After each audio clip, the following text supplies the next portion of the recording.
সত্যি বলতে একটা কথা কি জানেন, বিবাহিত মেয়েদের প্রতিদিনের একটি জটিল চিন্তা। সকালে উঠে কি রান্না করব, দুপুরে কি করব, রাতের জন্য কি করব। এই চিন্তা প্রত্যেকটা নারীরই সংসার জীবনে। আসসালামু আলাইকুম, সবাই কেমন আছেন? তো আজকে সেই কঠিন বা জটিল চিন্তা যেটাই হোক না কেন, আজকে চিন্তা করলাম যে দুপুরবেলা ইলিশ মাছ ভাজবো।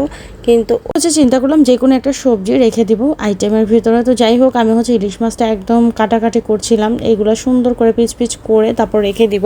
এখন কিন্তু অনেক সকাল, আর আমি চিন্তা করলাম যেহেতু সবাই ঘুমিয়ে আছে, ওরা একটু লেট করবে, এই জন্য আমি মাছটা কেটে ফেলি। যেহেতু ওরা উঠে গেছে এখন, তারপর আমি নাস্তা রেডি করছিলাম ওদের জন্য। আমি সকালে উঠি আলু ভাজি, রুটি, পরোটা তৈরি করে রেখেছি। যে যেটা খায়, এখানে পরোটাও আছে, যে রুটি খায় খাবে, যে পরোটা খায় খাবে। আরেকটা চিন্তা কি করে জানেন, মেয়েরা আরেকটা চিন্তা করে, সেটা হচ্ছে মনে মনে ভাবে যে রান্না বান্না করতে একদম ইজি, কোনো কষ্ট লাগে না, কোনো কিছুই লাগে না। আর এই ভাবনাটা থাকে মেয়েদের বিয়ের আগে, কিন্তু বিবাহিত জীবনের পর বিশ্বাস করেন এখন আর রান্না বান্না করতেই ইচ্ছে করে না, এত অলসতা লাগে।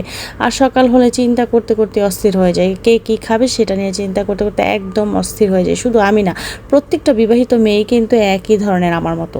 যেদিন রান্নাবান্না থাকে না, কি যে শান্তি লাগে, কি যে রিল্যাক্সে থাকি। তো যাই হোক, আমি এখানে ঢেঁড়সগুলো সুন্দর করে পিস পিস করে কেটে নিয়েছিলাম। এই সবজিটা শুধু আমি আমার হাজব্যান্ডের জন্য তৈরি করব, যেহেতু ও ঢেঁড়সটা রান্না করা পছন্দ করে চিংড়ি দিয়ে, এই জন্য ওর জন্যই আমি এটা তৈরি করব। আমি কিন্তু একদম পছন্দ করি না। তো যাই হোক, আমি সব কিছু রেডি করে তারপর রান্না চড়িয়ে দিলাম। জানেন তো, একটা নারীর জন্য একটা সংসার জীবন যেমন জটিল, ওইরকম কিন্তু আবার সহজও। আপনি যেভাবে নেবেন সেভাবেই আপনার জন্য সহজ, তাই না? তাই একটা মেয়ে না থাকলে এই সংসারটা কিন্তু একদম অগোছালো হয়ে যায়। দেখেন না, আপনি যদি একদিন অসুস্থ থাকেন, তাহলে দেখবেন যে আপনার সংসারটা একদম অগোছালো হয়ে গেছে, কারণ একটা নারী ছাড়া একটা সংসার একদম অচল। আর পুরুষ মানুষ বাহির থেকে এসে বুঝতেই চায় না নারীরা যে ঘরের এত কাজ করে, কিন্তু হ্যাঁ, টের পায় তখনই যখন দেখে যে তার স্ত্রী অসুস্থ থাকে, তখন একদম বাড়িঘর অগোছালো হয়ে যায়, কিছুই করতে পারে না। ঠিক তখনই সে উপলব্ধি করতে পারে যে আসলে একটা নারী যে কতটা কাজ করে, সামলায় একটা সংসারকে সুন্দরভাবে পরিপাটি করে নিতে একটা নারীর যে কতটা অবদান। আসলে কি সত্যিকার অর্থে কি জানেন, আমরা মেয়েরা সবই পারি। আমরা যেমন রাঁধতেও জানি, চুলও বাঁধতে জানি, তাই না?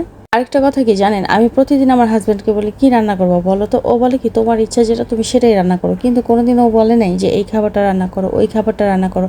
সে এমন একটা মানুষ যে পাইছি, আলহামদুলিল্লাহ আলহামদুলিল্লাহ। সে আমাকে অনেক হেল্প করে কাজে, সে আমাকে যে এতটা যে হেল্প করে, এজন্য আমি অনেক শুকরিয়া আল্লাহর কাছে।